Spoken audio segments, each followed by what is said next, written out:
चाहो तो एग्जाम्पल लिख लो ये वाले, वहां एग्जाम दे देना, आपका काम हो जाएगा, क्योंकि वहां सोचना मुश्किल होता थोड़ा सा। क्वेश्चन 4 में हमें एक सेट दिया हुआ है ए, जो है 1 से लेकर 12 तक,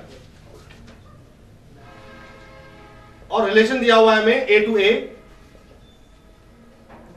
रिलेशन है A B such that B equal to 2a। अब इस क्वेश्चन में एक नया फंडा आया हमारे पास कि जो अब तक हमने इस क्वेश्चन किए दोनों तीनों, उसमें हमने किया सेट बिल्डर फॉर्म में। अब ये क्या होती है, जब हम किसी की डेफिनेशन लिखते हैं उसे बोलते हैं set builder form. Real to real कौन सा? हाँ ये टू है, मतलब ये डोमेन है, ये कोडोमेन है, इसमें तो देखा है फंक्शन रिलेशन R2R। वो सेट बिल्डर में और रोस्टर फॉर्म में क्या फर्क होता है? मैंने लिखा है set x such that x belongs to natural number and x is less than equal to 5, और एक लिखा मैंने 1 2 3 4 5, दोनों एक बात लिखी है मैंने, है ना? इसे बोलते हैं सेट बिल्डर फॉर्म, इसे बोलते हैं रोस्टर फॉर्म। जो अब तक हमने क्वेश्चन किए दोनों तीनों, वो सबने इससे किए, अब तक इससे किए ना। अब नई चीज सीखते हैं कि इससे अगर करना हो तो कैसे करेंगे। इससे तो हम अब भी कर लेंगे, वाला क्वेश्चन हो जाएगा आराम से, बट अगर हमें करना हो रोस्टर फॉर्म तो कैसे करेंगे? तो पहले हमें रिलेशन बनाना पड़ेगा। अब वो कैसे बनेगा? मैंने ए की वैल्यू पुट की पहले 1, तो बी कितना आएगा 2, तो 1,2 बन गया एक ऑर्डर पेयर। ए के लिए 2 पुट की मैंने 4, 3 पुट की 6, 4 पुट की 8, 5 पुट की 10, 6 पुट की 12। आगे करूंगा? नहीं, क्यों नहीं करूंगा? क्योंकि वहां पर 12 से ज्यादा एलिमेंट ही नहीं है। ये बन गया मेरा रिलेशन। अब जब मैं रिफ्लेक्सिव चेक करूंगा तो मैं क्या लिखूंगा? आप देखिए इसमें 1 1 है, 2 2 है, कोई भी नहीं ना, तो मैं लिखूंगा 1 1 does not belongs to R, direct. Hence AA not belongs to R for all values of A belongs to A, बस। Hence this relation is not reflexive। क्योंकि मुझे देखना था कि अगर इनमें से एक भी मिसिंग है तो रिफ्लेक्सिव नहीं होगा ना, तो मैंने कह दिया 1 1 तो है ही नहीं, 1 1 नहीं है तो रिफ्लेक्सिव पॉसिबल नहीं होगा, बस डायरेक्ट लिखना है 1 1 does not belongs to R, hence AA does not belongs to R for all values of A belongs to set A, hence this relation is not reflexive। जब मैं सिमेट्री चेक करूंगा तो मैं क्या लिखूंगा? मैं लिखूंगा 1 2 belongs to R है, क्या 2 1 है? तो लिखेंगे 2 1 does not belongs to R, फिर लिखेंगे AB belongs to R but BA does not belongs to R for all values of A and B, hence this relation is not symmetric। बस इतना लिखना है।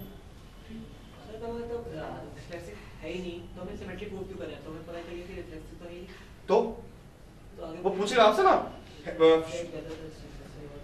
तीनों है कि नहीं है, वो पूछेगा कि तीनों में से कौन कौन से है, कौन कौन से नहीं है। थर्ड आता है ट्रांजिटिव।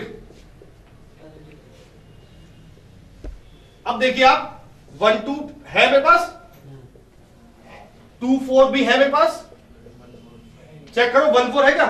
नहीं है, लिख दो direct 1 4 does not belongs to R, फिर वो लिखो AB belongs to R, BC belongs to R but AC does not belongs to R for all values of ABC, hence this relation is not transitive। Reflexive में ये होना चाहिए ना कि अगर 1 1 है 2 2 सारे होने चाहिए, हर एक में सारे होने चाहिए। इसमें भी जितने 1 2 है उतने 2 होने चाहिए। नहीं उसमें तो अगर हाँ केवल 1 1 बिल्कुल बिल्कुल बिल्कुल, इसमें ऐसा है कि सारे होने चाहिए, बट इसमें कंडीशन है कि जितने सीधे हो उतने उल्टे होने चाहिए। ऐसे इसमें है जितने ए बी बी सी हो उतने सी होने चाहिए, पर उसमें सारे होने चाहिए रिफ्लेक्सिव में, right? Natural number to natural number, और हमें रिलेशन गिवन है कि A B R C D gives A plus D equal to B plus सी।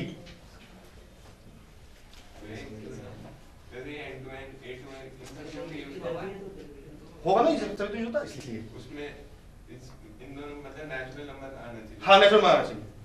हमें रिलेशन ये गिवन है, तो पहले चेक करते हैं रिफ्लेक्सिव। अब जो इसमें हमारा रिलेशन गिवन है, इस बार ये जो एक एलिमेंट है ये भी पेयर में है, तो रिफ्लेक्सिव में क्या देखता हूं मैं, ए देखता हूं, सेम एलिमेंट का सेम एलिमेंट से, तो मैं क्या देखूंगा, A B R A B देखूंगा, क्योंकि दोनों सेम एलिमेंट होने चाहिए ना, राइट। अब हमें क्या देगा ये, देखिए जब मेरे पास ए बी और सी डी था तो उसने क्या दिया था, उसने दिया था A plus D is equal to B plus C, ये दिया था ना। अब ऐसे करेंगे हम, A plus B give equal to B plus, अब बताओ ट्रू है क्या, तो ऑलवेज ट्रू है, लिख देंगे this is always true. Hence A B R A B belongs to R for all values of A and B, so this relation is reflexive, क्योंकि सबके लिए ट्रू है। सेकंड चलते हैं सिमेट्रिक।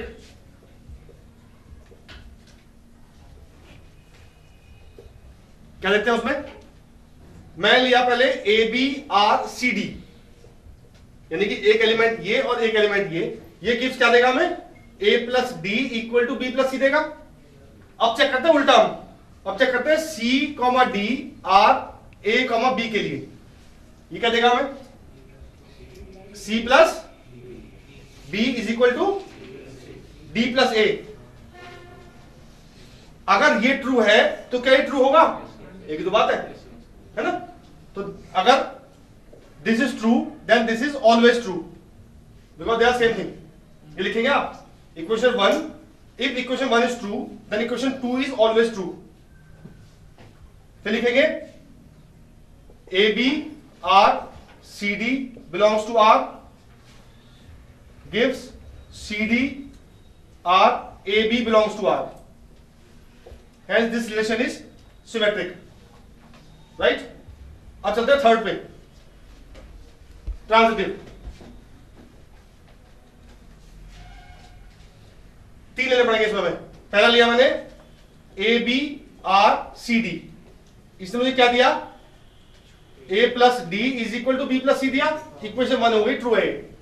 सेकंड ट्रू मान ली मैंने, कौन सी, C D R E F ले लेते, चलो थर्ड एलिमेंट। ये क्या देगा मुझे, C plus F is equal to D plus E, right.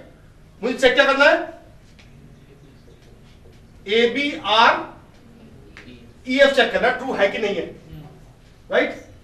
ये मुझे क्या देगा, a plus F is equal to B plus E, ये मुझे टू प्रूव करनी है, मतलब चेक करनी है मुझे। तो मैंने क्या किया, इक्वेशन 1 और इक्वेशन 2 को ऐड कर दिया। जब मैं ऐड करता हूं तो क्या मिलेगा मुझे, a plus D plus C plus F is equal to B plus C plus D plus E, ये मिलेगा। क्या करता है, और क्या बचता है, मेरे ख्याल से ये इक्वेशन देखने दिया मैं, ये ट्रू हो गई। फिर आप लिखेंगे दो बातें, लिखेंगे ए बी सी डी, लिखेंगे A B R C D belongs to R, फिर लिखेंगे C D R E F belongs to R. ये क्या देगा हमें, A B R E F belongs to R देगा, hence this relation is transitive. So this relation is equivalence relation because this is symmetric, reflexive and transitive both, hence this is called equivalence relation, right।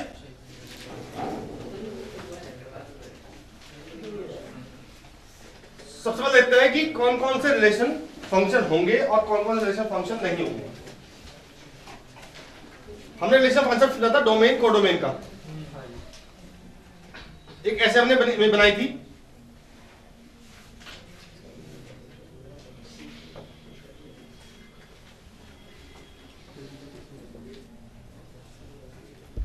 Suppose relation लिया हमने। अब हमें देखना है कि ये relation function होगा कि नहीं होगा। दो कंडीशंस है। पहली कंडीशन ये है कि डोमेन में हर एक एलिमेंट की इमेज बननी चाहिए, जैसे इसमें 4 की इमेज नहीं बन रही है, तो ये फंक्शन नहीं कहलाएगा, क्योंकि 4 एम्प्टी है इसमें, 4 की इमेज नहीं है, तो दिस इज नॉट फंक्शन। अगर ये नहीं है इट मे बी फंक्शन। ठीक, एक दूसरी कंडीशन है कि एक प्री इमेज की 2 इमेज नहीं बननी चाहिए, जैसे इसमें बन रही है।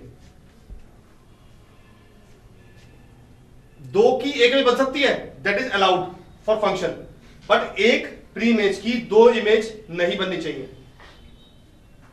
अगर मैं इसे हटा दूं, नाउ दिस इज फंक्शन, क्योंकि दोनों कंडीशन सेटिस्फाई कर रही है। डोमेन में हर एक की इमेज बन रही है और किसी भी एक प्री इमेज की 2 इमेज नहीं बन रही है।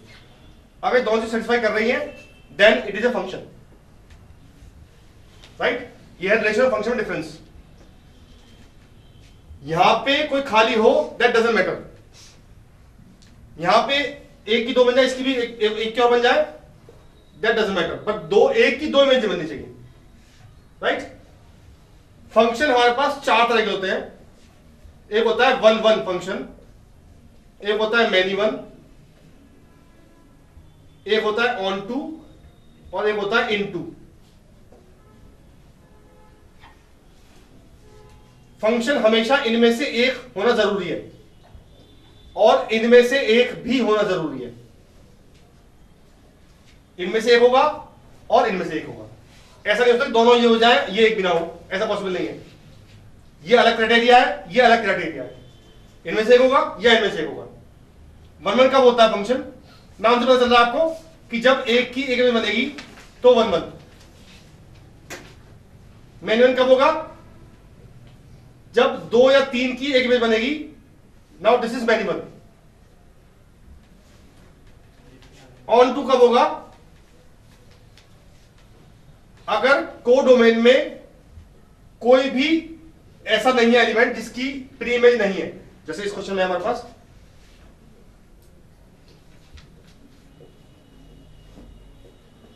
इसमें सारे कोडोमेन के एलिमेंट की प्री इमेज एग्जिस्ट कर रही है। 2 की भी प्री इमेज है 1, 3 की भी है, 4 की भी है, 5 की भी है। इनटू कब होगा? जब कभी ऐसा होगा कि सबकी प्री इमेज नहीं बनेगी।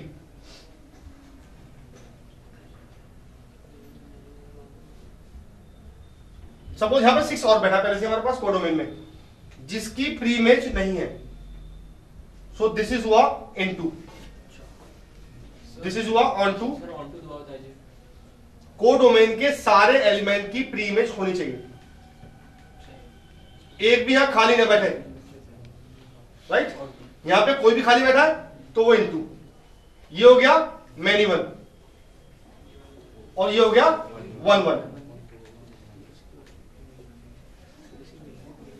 अब इसे चेक कैसे करेंगे, बात करते हैं उसके बारे में। रियल टू रियल और फंक्शन है एक्स क्यूब, एक्स स्क्वायर लेते हैं। दूसरा लिया मैंने फंक्शन एक्स स्क्वायर लिया और ये लिया मैंने N to N, natural to natural.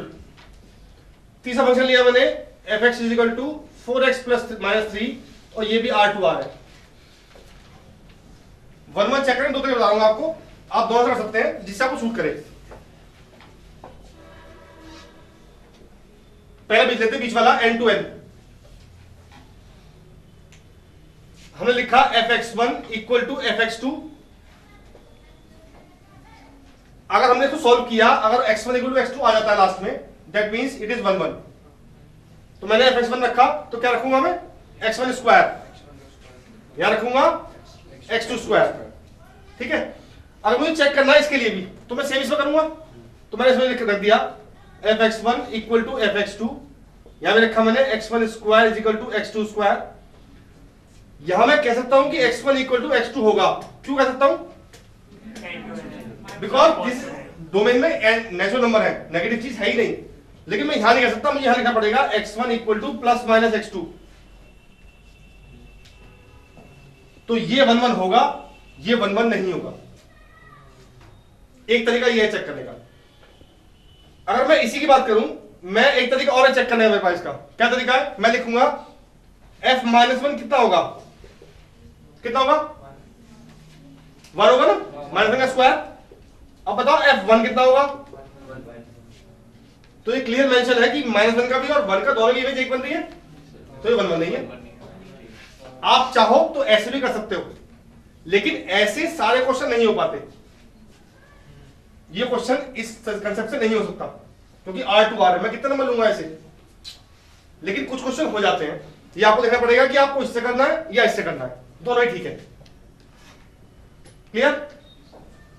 यहां पे इससे कर दिया आराम से, हो गया आराम से। अब यहां देखते हैं, वो याद है concept, fx1 equal to fx2, 4x1 minus 3 equal to 4x2 minus 3, minus से कट गया, 4x1 equal to 4x2, x1 equal to x2 आ गया, hence this relation, this function is 1 1, right? Many one हमारे पास चेक करने का तरीका नहीं होता। अगर फंक्शन 1 1 नहीं है तो इंप्लाइड है कि वो मैनी वन हो गया, मतलब हम हमेशा 1 1 चेक करेंगे, बस मैनुअल कभी चेक नहीं करेंगे। 1 1 नहीं आएगा तो मैनुअल ना हो गया। बोलिए। इस तरीके से क्योंकि हम इसमें देख नहीं सकते कौन सा ऐसा है कि इसके दोनों में बन जाएगी। तो हम देख लिया कि -1 की 1 बन रही है, 1 की 1 बन रही है, या हम कैसे देखें? फर्स्ट वाला मैनी वन है और ये 1 1 है और ये भी 1 1 है, क्योंकि x1 आ गया। दो तरीके बता दिए मैंने आपको 1 1 चेक करने के, राइट? ये सीख लो, अच्छी चीज है। हम किसी फंक्शन की रेंज कैसे निकालते हैं? रेंज होती क्या है पहले तो सोचो। सपोज फंक्शन दे रखा है मुझे, अब रेंज क्या चीज है? मैं इसमें x की जो जो वैल्यू पुट कर सकता हूं, वो पुट करने के बाद जो इस पूरे fx की वैल्यू आ सकती है, that is called range, right? अब रेंज कब कब एग्जिस्ट नहीं करती है? पहले होते डोमेन में क्या क्या एग्जिस्ट नहीं करता। सपोज फंक्शन हमारे पास fx equal to x minus 2, अगर मैं इसमें x को 1 रख दूं तो क्या चलेगा? क्यों नहीं चलेगा? अगर मैं x को 1 रख देता हूं उसमें तो ये बन जाएगा -1, यानी कि i बन जाएगा, that is not real number. It means हमारी डोमेन में x इक्वल टू 1 नहीं आता। अब सोचो क्या आता है? तो मैंने सोचा कि रूट के अंदर की वैल्यू जो है that should be always greater than equal to 0, कभी भी नेगेटिव नहीं हो सकती है। तो मैंने डायरेक्ट कह दिया कि x minus 2 is greater than equal to 0, तो उससे आ गया x is greater equal to 2, it means 2 से इंफिनिटी तक आ गया। Now this is domain of a function. इसकी डोमेन हमारी ये हो गई डोमेन, मतलब जो जो x की वैल्यू मैं इसमें पुट कर सकता हूं दैट इज कॉल्ड डोमेन, जिससे हमारे फंक्शन वैल्यू रियली आएगी, दैट इज कॉल्ड डोमेन। और उन डोमेन को रखने के बाद जो जो वैल्यू फंक्शन की आएगी, इसकी जो वैल्यू आएगी वो रेंज। अब रेंज निकालते कैसे हैं? फंक्शन को y मान लो, इसकी स्क्वायरिंग करो और किसी तरह x की वैल्यू निकालो y की टर्म में, निकल गई। अब यहां देखो इस y की डोमेन क्या क्या हो सकती है। अब आपको सोचना पड़ेगा कि मैं इसमें y की क्या क्या वैल्यू नहीं रख सकता। ऐसी कोई वैल्यू है जो मैं इसमें नहीं रख सकता? ऐसी कोई वैल्यू नहीं है, क्योंकि मैं इसमें सब कुछ रख सकता हूं, उससे कुछ ना कुछ रियल वैल्यू आएगी, राइट? इट मींस इसकी डोमेन जो हुई वो कितनी हुई? All real values. लेकिन हमारे पास रूट था, इसलिए इसकी वैल्यू कभी नेगेटिव तो आएगी नहीं, क्योंकि √4 हमेशा 2 ही होगा, √9 हमेशा 3 होगा। तो इसका मतलब हमारी जो इस फंक्शन की रेंज हुई क्या हुई? 0 से इंफिनिटी तक कुछ भी पॉजिटिव वैल्यू आ सकती है इसकी, कुछ भी पॉजिटिव वैल्यू मैं एक्स में पुट करूंगा, कुछ और वैल्यू आएगी, सब पॉजिटिव वैल्यू आएगी। एक डाउट आपको हुआ होगा, मैंने कहा आपसे कि √4 को मैं 2 लिखूंगा, जबकि आप तो हमेशा अब तक +-2 लिखते हो, है ना? लेकिन नहीं, हम कब लिखते हैं +-2? अगर हमने रूट अपने पास से लगाया है। सपोज ये क्वेश्चन दे रखा है मुझे, y की वैल्यू क्या आएगी? +-2। बट अगर ये लिखा है y इक्वल टू √4, अब क्या आएगी? सिर्फ 2 आएगी। अब +-2 नहीं लेंगे हम, क्योंकि रूट ऑलरेडी लगा हुआ है। यहां भी रूट ऑलरेडी लगा हुआ था, इसलिए +-5 नहीं लेंगे, तो हमारी सारी वैल्यू पॉजिटिव आएंगी। तो ये रेंज हो गई हमारी। अगर ये फंक्शन होता हमारे पास R to R, तो हमारा कोडोमेन क्या है इसमें पता है? कोडोमेन क्या है? R। कौन सा वाला R? सेकंड वाला R। यानी कोडोमेन हमारा ऑल रियल वैल्यूज। और रेंज क्या है हमारी? अब इमेजिन करो ऐसा कैसे होगा? हमारे पास कोडोमेन में सारे रियल वैल्यूज हैं और हमारी रेंज बन रही है सिर्फ पॉजिटिव वैल्यू की। इट मींस जितने नेगेटिव वैल्यू है उन सबकी प्रीमेज नहीं है, तो ये फंक्शन ऑन टू नहीं है। अल्टीमेटली बात ये निकल के आई कि जब भी कोडोमेन इक्वल टू रेंज होगी तब फंक्शन हमारा ऑन टू होगा। जब भी कोडोमेन इक्वल टू रेंज आएगी जब फंक्शन ऑन टू होगा हमारा। ठीक है, इस बात को भी आप दो तरह चेक कर सकते हो, जैसे हमने वन के दो तरीके बताए थे आपको, ऐसे इसके भी दो तरीके होते हैं। पहले से कॉपी करो फिर उसको डिस्कस करते हैं। fx equal to X square, ये था r टू r, एक था n to n, fx is equal to X square. एक तरीका बताया मैंने आपको, उससे कर सकते हो आप। एक सेकंड तरीका, जब हम किसी चीज का स्क्वायर करेंगे तो पॉजिटिव बन जाएगी हमेशा वो, राइट। यहां पे डोमेन में सारी वैल्यूज है, रियल वैल्यू, नेगेटिव भी है, पॉजिटिव भी है और जीरो भी है। जब मैं नेगेटिव का स्क्वायर करूंगा और पॉजिटिव का स्क्वायर करूंगा तो दोनों पॉजिटिव आएंगी, जीरो का स्क्वायर जीरो होता है, लेकिन यहां नेगेटिव तो बैठे हैं क्योंकि यहां तो ऑल रियल नंबर है, तो इनकी प्री इमेज तो बनेगी नहीं किसी की, क्योंकि किसी का स्क्वायर नेगेटिव होता ही नहीं है। इट मींस जितने नेगेटिव नंबर होंगे उन सबकी प्री इमेज नहीं बनेगी। So this function is not onto, this is into.